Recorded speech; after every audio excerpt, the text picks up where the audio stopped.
Okay, and it is now time for Savannah Lexicon. I'm your host, Wayne Waters. This is WRUULP, Savannah, Georgia, 107.5 FM, WRUU.org. We are Savannah Soundings Community Radio with Global Soul, and you are listening to Savannah Lexicon. I truly do appreciate it. And we're going to have a good hour here of conversation. Our guest today is Freddie Patrick, Executive Director of the Eastside Concerned Citizens. How you doing, Freddie? Glad to have you. I am doing well. Thank you very much for having me on the show today. All right. We will get to some discussion about the Eastside Concerned Citizens here in just a minute, Freddie. For those listening, I'll let you know already up front here that Eastside Concerned Citizens is kind of a consortium of three neighborhoods, including the Eastside and the Benjamin Van Clark and Live Oak neighborhood associations. Very prominent and active neighborhood association in the city, but we have to take care of a little house cleaning first. So I want to make sure that we have the general disclaimer. The viewpoints expressed in the following program are not necessarily those of WRUU, its license holder, or its staff. And if you are a first-time listener, I just want you to know that Savannah Lexicon is a show designed to inform the listener about important social, political, and cultural issues that shape Savannah, as well as about opportunities to experience things in and around this beautiful city that might bring a measure of added grace and joy to your life. So we will be here for the hour and enjoy some good conversation. A bad issue. We have a crime rate that's just too high, and it's been too high for quite some time. It has gone down. It dips down here and there and now and along, but it seems to be a chronic issue.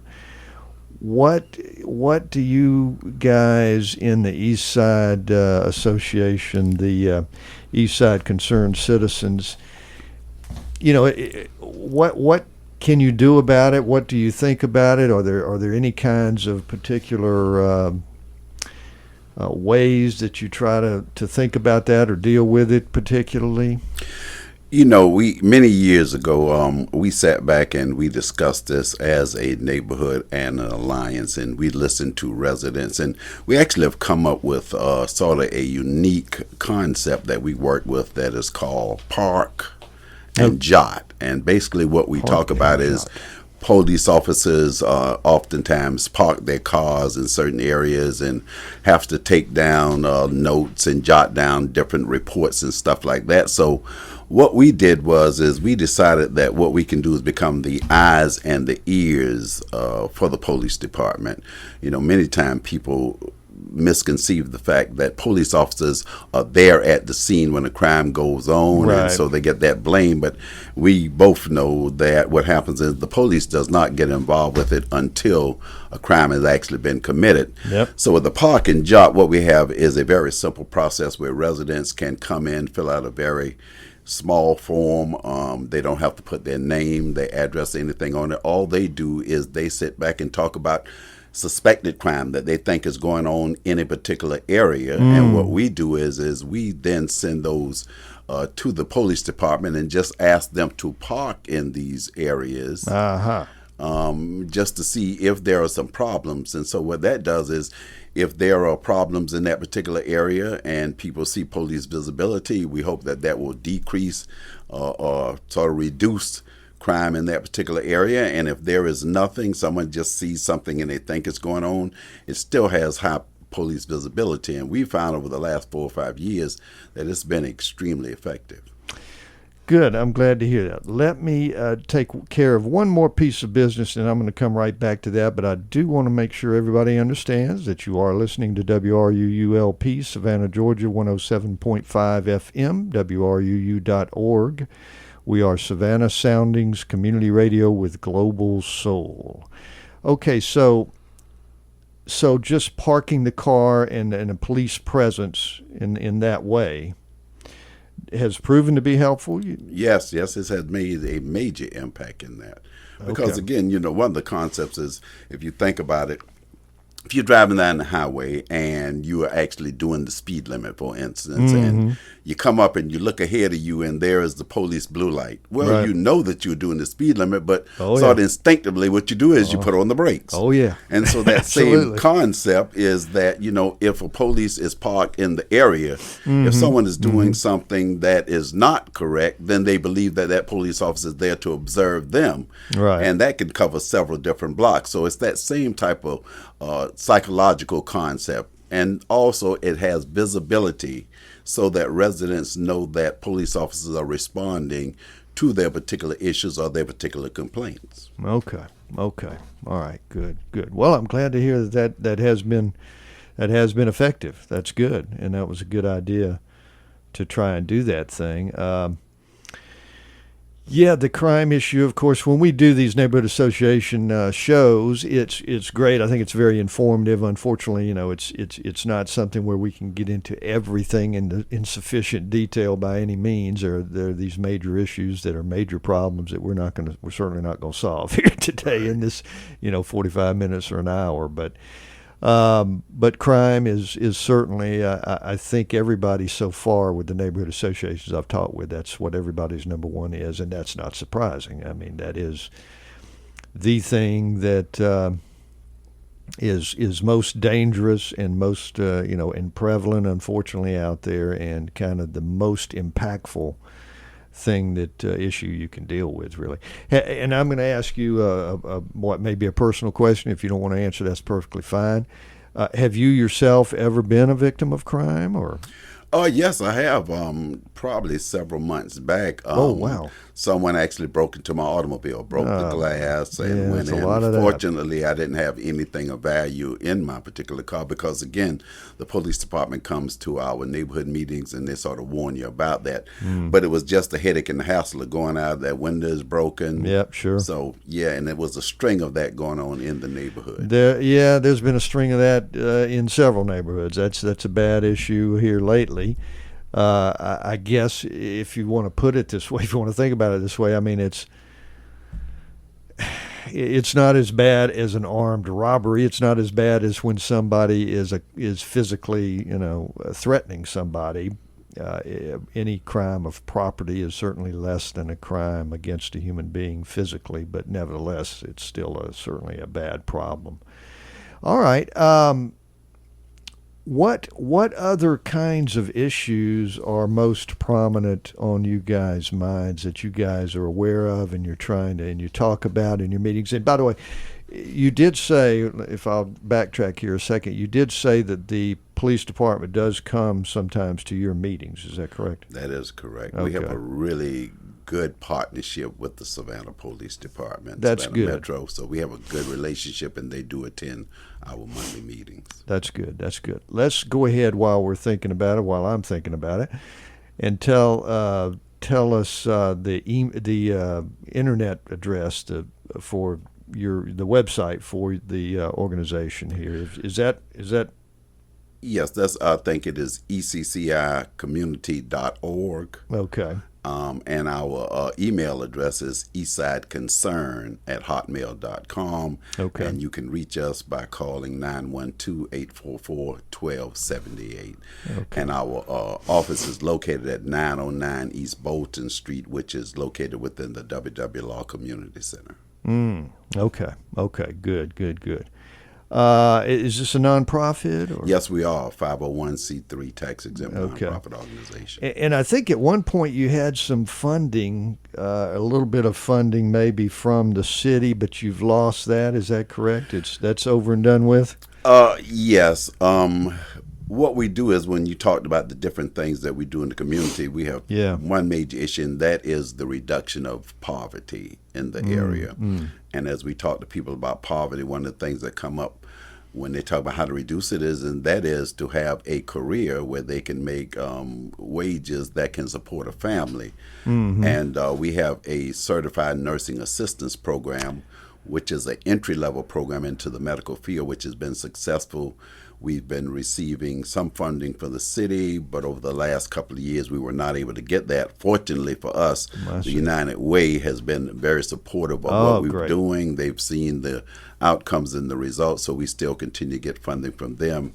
And I recently made a presentation to the county commissioners who seem to be interested in helping people move into careers and employment and reducing poverty. So we are looking forward to that, to see if we can continue to get that funding, because we help a lot of people. I bet. I was really, as I was looking into this and preparing for the show and looking at information about the group, I was really impressed with various things that you have going that not every neighborhood association has going. You have I think and correct me if I'm wrong, hopefully I'm not wrong on the information that I was coming up with, but there is some sort of a youth employment program workshops. Is that still going? No, that was one of the programs too. With the reduction in city funding, we were not able to continue that program, but it proved very successful while we were operating that program. Okay, well, doggone. Well, the city does have a wonderful internship program. It started here in recent years too. So there are programs like that going on. But you also mentioned this certified nursing program, and that's really quite something. And that's well, with that particular program, basically what we did is it is an intensive program. It is a 7-week program, and most individuals who are dealing with poverty do not have the kind of support services that will allow them to go to a college or sometimes even a technical college because of the amount of time. Right. But they go through that 7-week program. It's intensive, where they do classroom work. Then they go out into different facilities and do their practicum.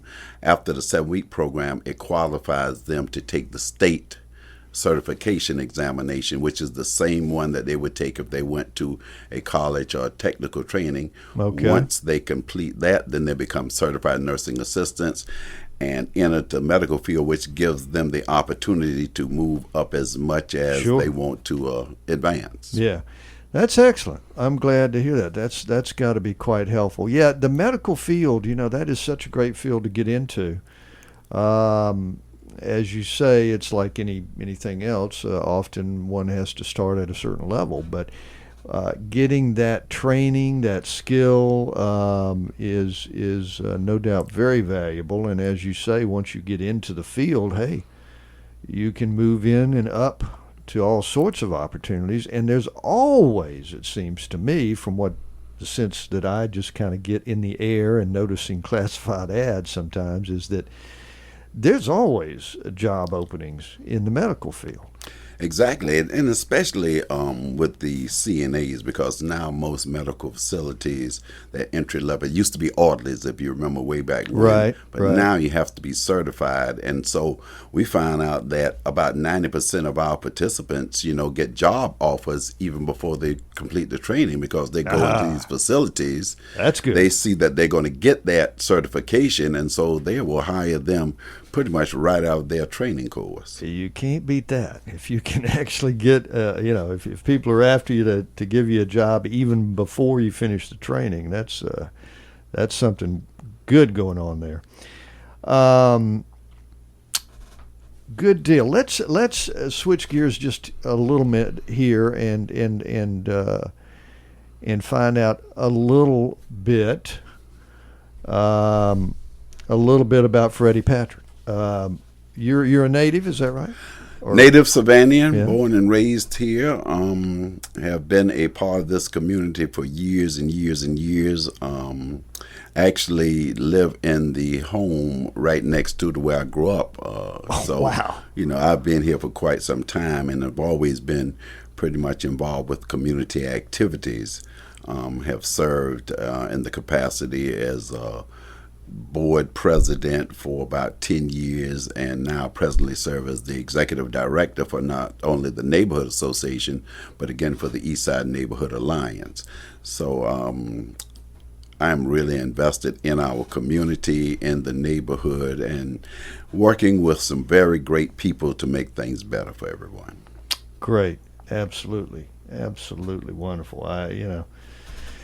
It's good to get somebody in here because Savannah got a lot of folks who didn't grow up here, and I'm one of them. And I don't mean so obviously I'm not knocking anybody who's not a native, but it is nice, to have some folks in here who've just been here all through the whole thing and staying with it and living in the city and continuing to try an improvement.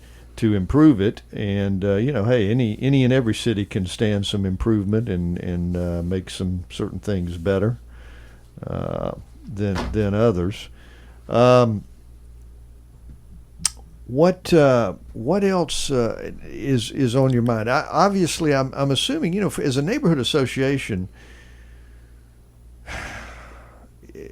you're not going to have membership outside of residents who live in that area, I would assume.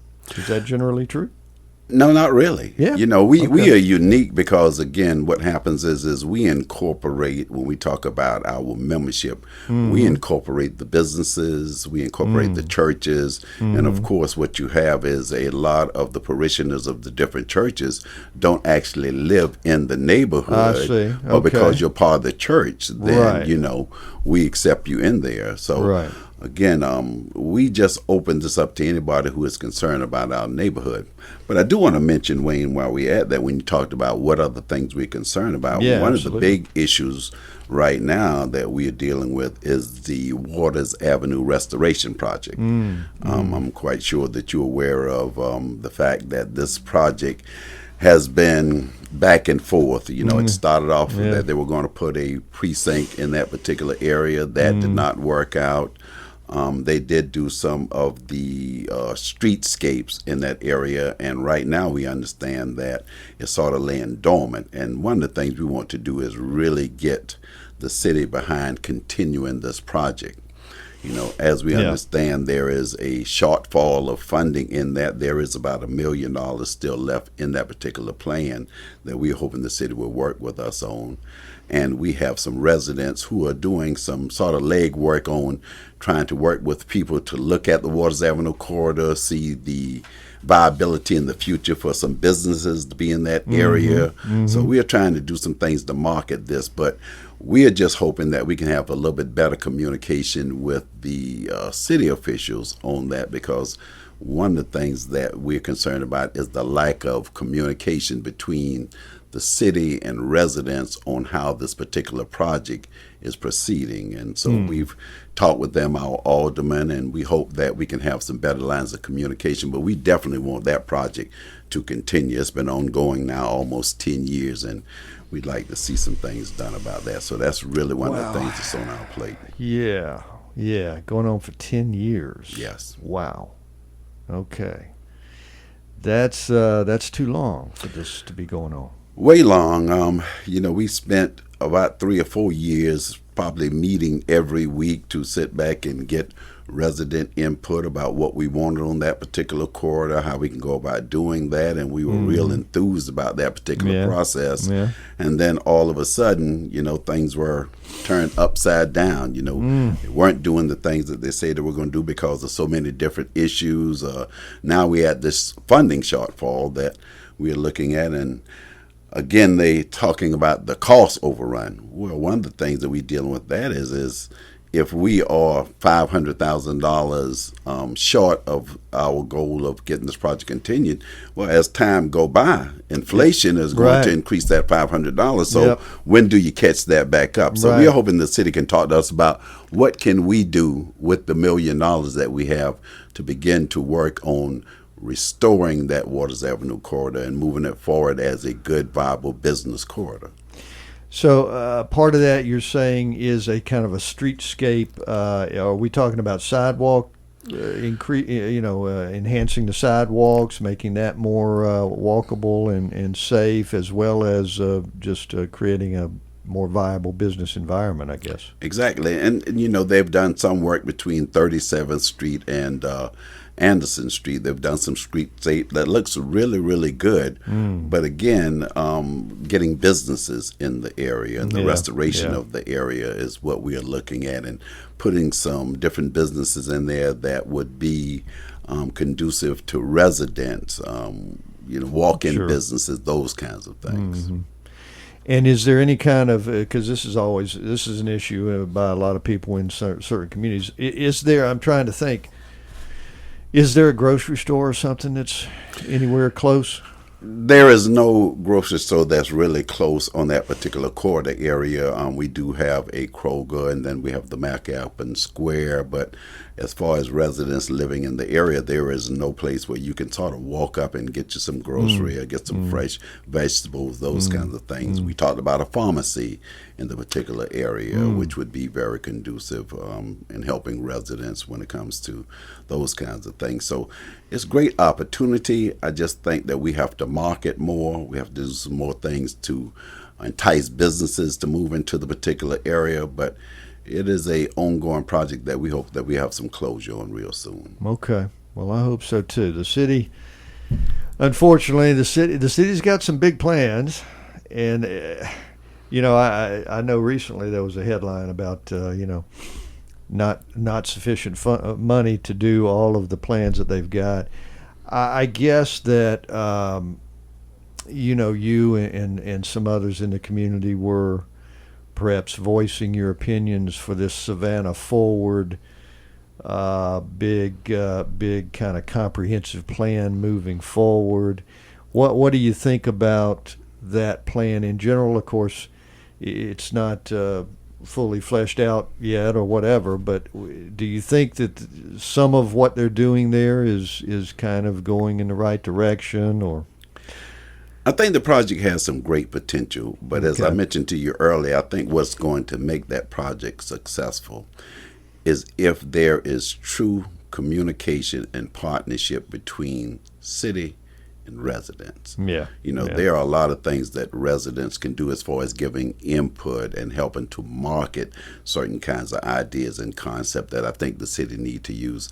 Sometimes, and this is my personal opinion, city government, things are made in isolation without them really understanding what's going on with the people in these areas that they're planning for. And sometimes I think they plan for people rather than with people. So I think if they get into a concept of making sure that people are a part of a process rather than a victim of a process, I think that would move this whole project along a whole lot better. Okay. Well, I will say though, I was happy to see the amount of public input that they sought for the plan, and that's helpful. Of course, the other part of the thing is just that because the city's had a lot of plans through the years, yes, a lot of plans, and of course the problem is follow through. They have these plans, and then they just kind of sometimes put it on the shelf and don't really ever get into much of what they come up with. So hopefully with the new city manager, who seems to be a no-nonsense guy who trying to take care of business, hopefully they will actually get this thing going and actually start working on some of the things they come up with. And as you say, even involve the communities in the workout of the plan on a continuing basis, and not just up on the front end, although that's a very good thing in and of itself. But really, there can be input and communication all the way through, hopefully. So. Yeah, and I think the reason that is so important, Wayne, is because when we look at our particular neighborhood association, and I believe in it, maybe I'm biased about this, but we have probably one of the most active neighborhood associations and alliances in the city. But the reason for that is because it's about people involvement. Everybody has a good idea, and we said to people is when you bring these ideas up, if you're willing to work on those, then we can do things together. And even this partnership, instead of just being an individual neighborhood, because these are three different individual neighborhoods, right? But we decided that we had common issues, and common goals that we can work together on. And so we formed this alliance, which has proven to be very effective in getting things done because we have more people working together to get things done. And I think that's what we have to do is partnerships. Everything that we do at the Alliance and at Eastside Concerned Citizens is in partnership with someone, a agency, community agencies, Right. city officials, government. So it's about partnerships that's making this whole thing work. And people are the things that make up partnerships. Okay. Good point. I think that's a good point for us to take a brief break on. We're about halfway through the entire show, and I do want to remind everyone you're listening to WRUULP, Savannah, Georgia, 107.5 FM, WRUU.org. We are Savannah Soundings, community radio with global soul. And we are going to be right back. We're not going to be going long. Guest is Freddie Patrick, Executive Director, Eastside Concerned Citizens. And we're having a good discussion about the issues of prime importance to that neck of the woods here in Savannah, so to speak. And, of course, there are also issues that generally impact anybody and everybody in Savannah for the most part. So we've got some more good discussion to go with Freddie, and just hang on. We won't be going long.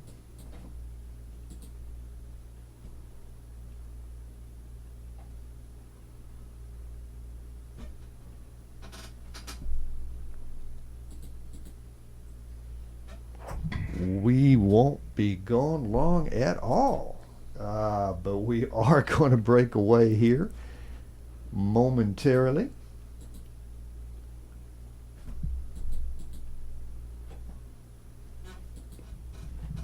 Just any minute now. Hang on.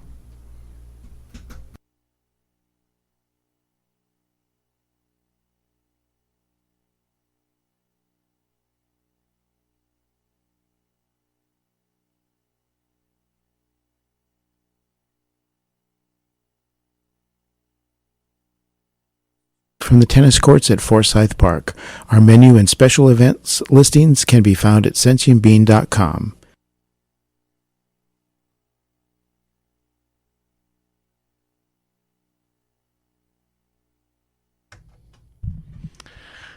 All right, and we're going to get right back to that in just a minute. So we will join you in just a minute.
See, that wasn't long. I told you we wouldn't be gone long. And you had good little jazzy stuff going on there. That's not bad. That's not bad at all. And we are, in fact, talking with Freddie Patrick, Executive Director, Eastside Concerned Citizens. We've been talking about some of the things that are of major concerns to the folks in the East Side area there that is really a kind of a consortium of 3 neighborhoods, also including Benjamin Van Clark neighborhood and Live Oak neighborhood. So a very active, very prominent neighborhood association here in Savannah. And Freddie, I just wanted to talk about again, when I looked at your information online and whatnot, I was just really impressed with the services that you guys get involved in and provide the members of the organization. We talked, I guess, a little bit, but you have some healthcare assistance that you offer. Tell us a little bit about some of the services that the members of Eastside Concerned Citizens have access to.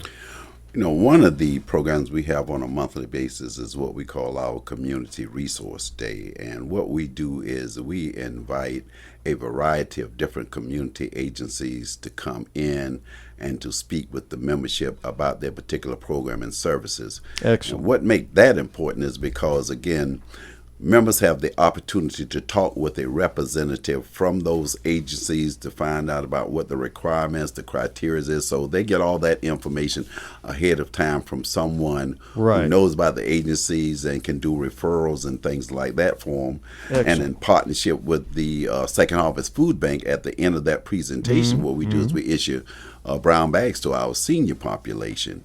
So again, that is something that provides information and education for the membership, as well as some healthy meals, because the food bank do provide some very healthy meals to their brown bag program. We also have what we call our SIP program, which is the Senior Independence Program. We have a pretty large size population of seniors in the area, and many of these seniors have lived in the area for many, many years and continue to live there, want to be independent. And so in partnership with the WW Law Community Center, we provide a program on Monday, Tuesdays, and Thursdays from 11 to about 3 o'clock, where seniors can come in and interact with their friends. They sit back and they play cards, they do arts and crafts, they watch television, but it's a safe, clean environment that's located right there in the community for them, and they really take advantage of that. They really enjoy that, and we could not do that again without partnership, and that is with the City of Savannah through the Leisure Services Department, and they have been absolutely outstanding as far as the staff and the support we get from the WW Law Community Center. Good. So glad to hear that. Because that's great. That's great. I'm so happy that works out that way, because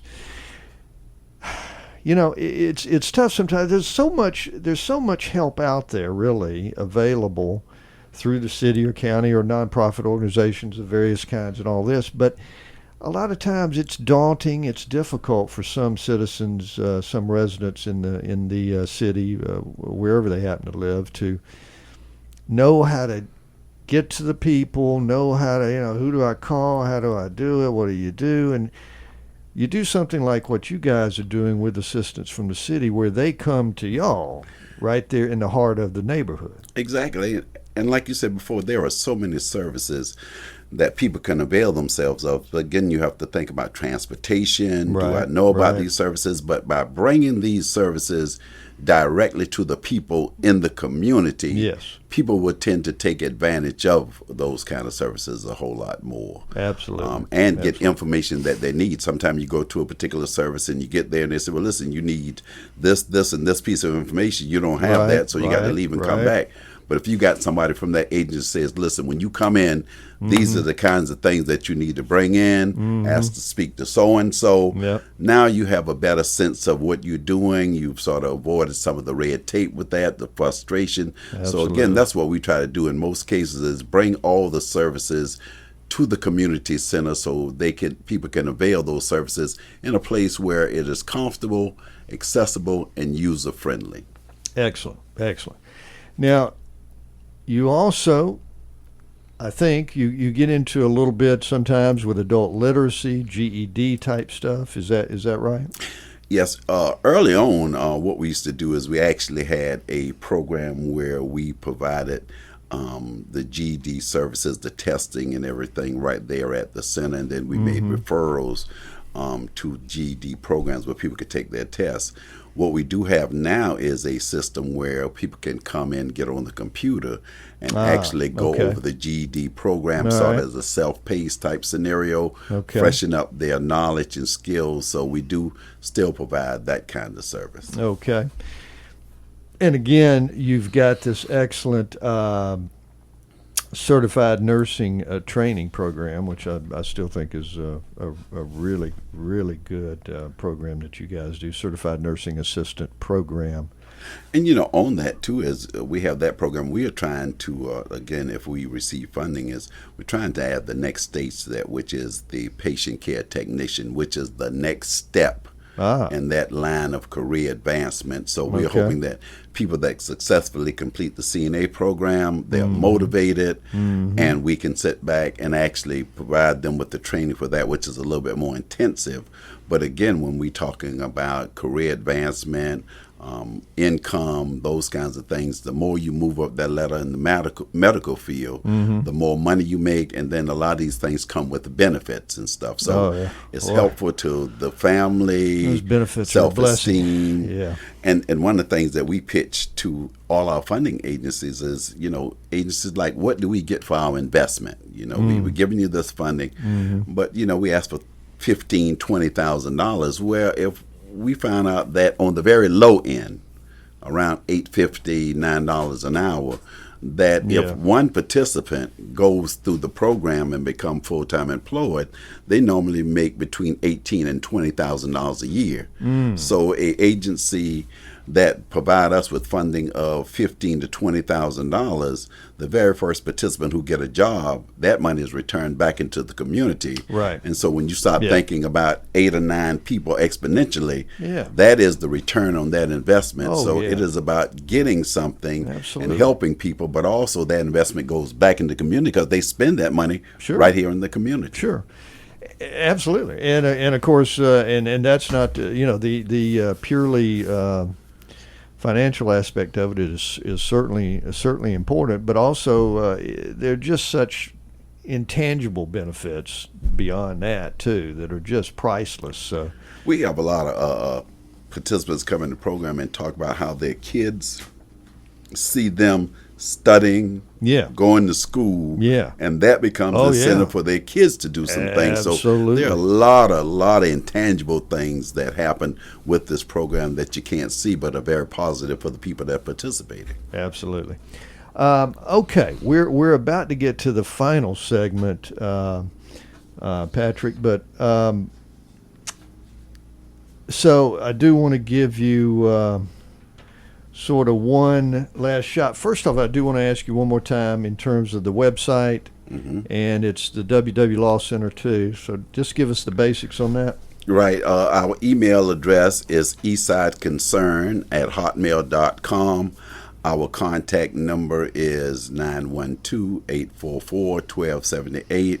We are located at the WW Law Community Center, which is 909 East Bolton Street, and our hours of operation are Monday, Tuesday, and Thursday from 11 to 3 o'clock p.m. Okay, so last word before we go to the final segment. What do you want to wrap up with here? Well, one, I do want to real briefly mention when we talk about the Alliance, the presidents of the Alliance, Eastside Concerned Citizens, is Miss Cynthia Kennedy. Live Oak Neighborhood Association is Miss Brenda Walker, and the Benjamin Van Clark is Mr. Timothy Burgess. Okay. But, one of the things I want to say is that I am so glad that we have this type of avenue to sit back and talk about community issues. I think this radio show is real important for the community having a voice, and so I certainly want to commend you, the staff, and all the people that spent long, hard hours putting this together. It's very much appreciated and very much welcomed in this community.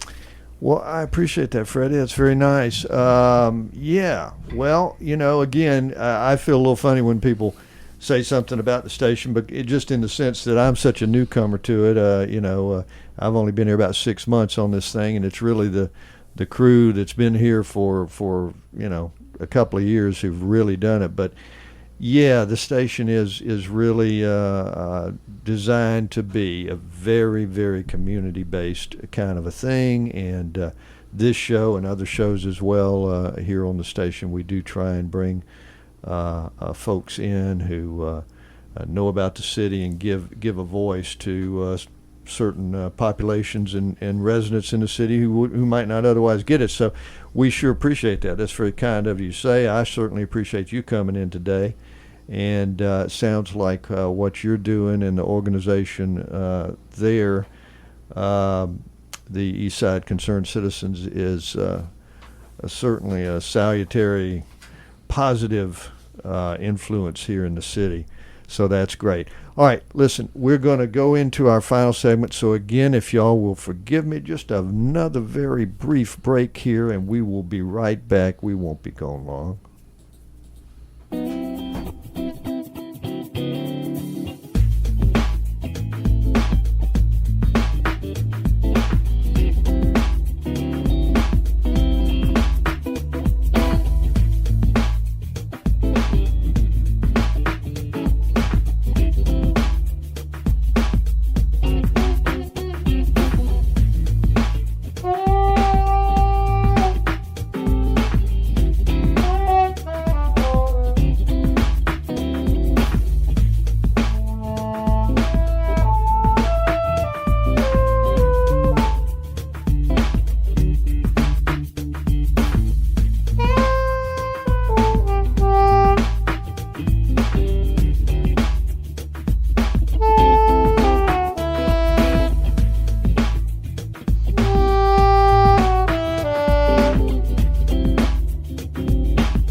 Some good, cool jazz vibe going on there, but I do want to get some more information out here before I turn it all over and let it go for the day. So, and I will take this opportunity to remind you that following me, this is such a great lineup we've got these days.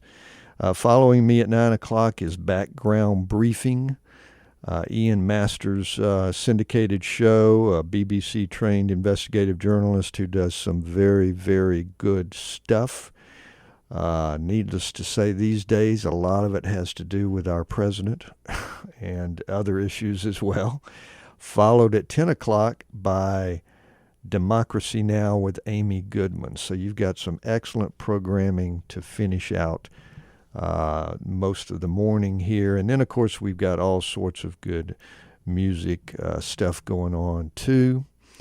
But really good lineup here on my Tuesdays and Thursdays.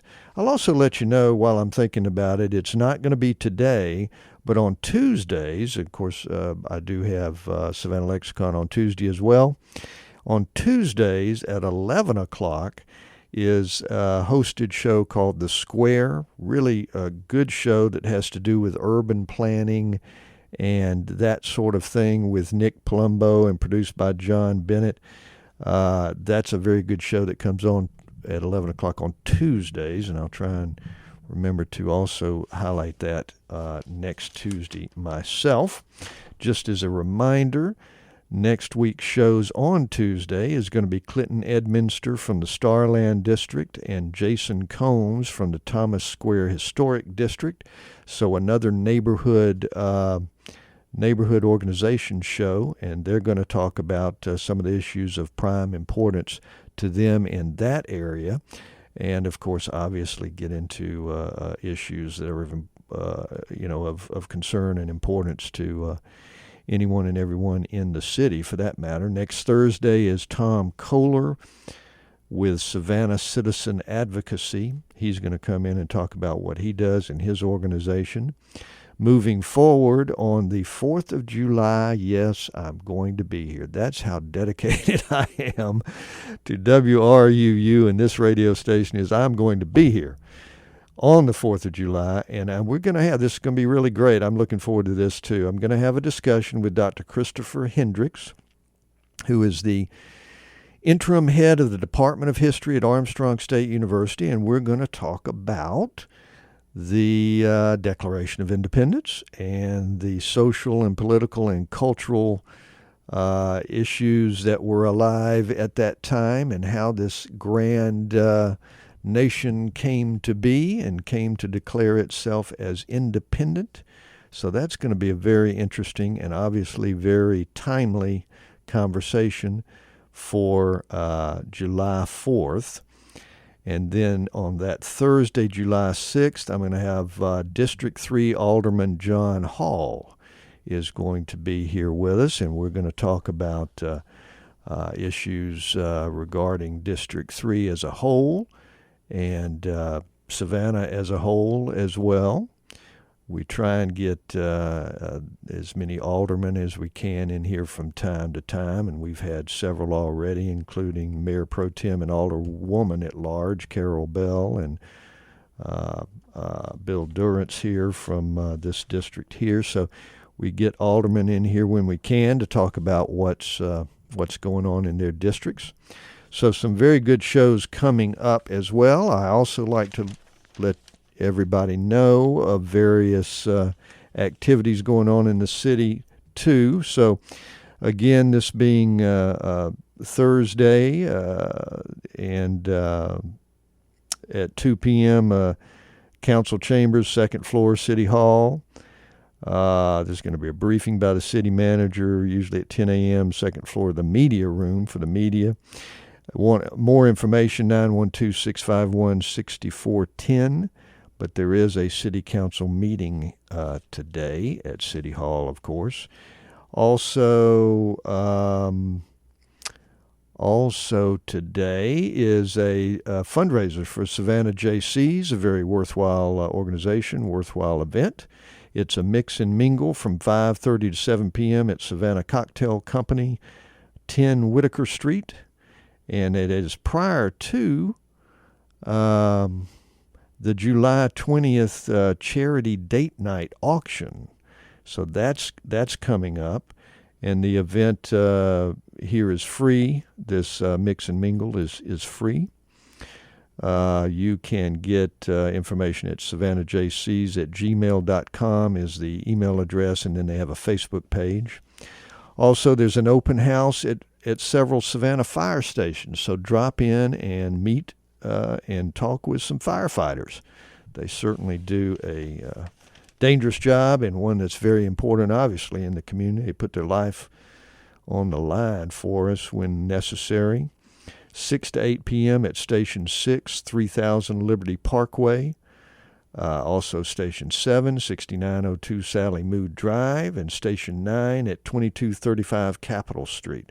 So drop in and say hey to the firefighters if you're so inclined. And, hey, who knows? Take them some food. They'd appreciate that. Take them a hug. They'd appreciate that. That's a good thing that they do, and get to know your local fire person. A couple of workshops are going on, and this is I'm almost certain a freebie with St. Joseph's Candler African American Health Information and Resource Center, 1910 Abercorn Street. Going to have a free Microsoft Excel Part 2 workshop from 2 to 6 p.m. this evening. And for more information, 912-447-6605. Also, let's see, June 23rd, tomorrow, they're going to have a free QuickBooks seminar. Well, yeah, it is free. Of course it's free. It is a free QuickBooks seminar at the center there at 1910 Abercorn Street. So if you're trying to learn some good software on the computer, QuickBooks, mostly about accounting kinds of things, of course. That's tomorrow. Today, the Microsoft Excel, which is a form that can be used for all sorts of things, scheduling and bookkeeping and all kinds of things as well. So those are two very good freebies coming up. Also, we've got June 23rd, tomorrow, Tybee Lighthouse Sunset Tours. Now, that's not a freebie, but that is a very appealing thing going on in the city here. I want to also tell you about Saturday the 24th, there is a Dig Ossabaw Island event, and that is not a freebie either, but just a wonderful thing that's going on here in the city. Ossabaw Island, and you can check ossabawisland.net for more information about that. It's actually an archaeological dig on Ossabaw Island right off the coast there. That is an interesting and appealing thing going on in the city. Also, I'll go ahead and tell you next Tuesday, the 27th, oddly enough, at the Savannah Morning News office, 1375 Chatham Parkway, a free event. Dr. Robert Rawlings, a certified cardiologist, is going to present 7 ways your heart health is linked to a healthy lifestyle. Free and open to the public, but registration is required, and a healthy lunch is going to be provided. So this is 11:30 a.m. to 1 p.m. next Tuesday. Telephone number 912-236-1331, 912-236-1331 for next Tuesday's 7 ways your heart health is linked to a healthy lifestyle. That's good stuff, too. I also wanted to take a minute to just plug WRUU FM. If you haven't been online or you haven't been listening a lot lately or something like that, I'll encourage you to do so, because we have got such great new shows. I mean, they've just been blossoming all over the place here in particularly the last few weeks and the last even few months. We've had all kinds of shows popping up, including hosted talk shows and also music shows. Emergent Radio has moved to 11 a.m. to noon on Mondays. I want you to know that. So that's 11 a.m. to noon Mondays. It's a different time than it used to be. I mentioned the Square, which is 11 to 12 noon on Tuesdays now. We've got a new show Mondays, Way Left of the Dial. We've got, that's at 5 to 6, and then 6 to 8 p.m. on Mondays is a new music show, Something Else. Got the Universal Tone now going Tuesday nights from 9 to 10 p.m. Also, a really good show on Wednesdays from 8 to 9 is Savannah Business Showcase. Check that out. A lot of good shows going on. So do check us out if you haven't been listening and don't know about some of the changes. Check it out at WRUU.org. All sorts of good things. And again, you are listening to WRUULP, Savannah, Georgia, 107.5 FM, WRUU.org. We are Savannah Soundings, community radio with global soul.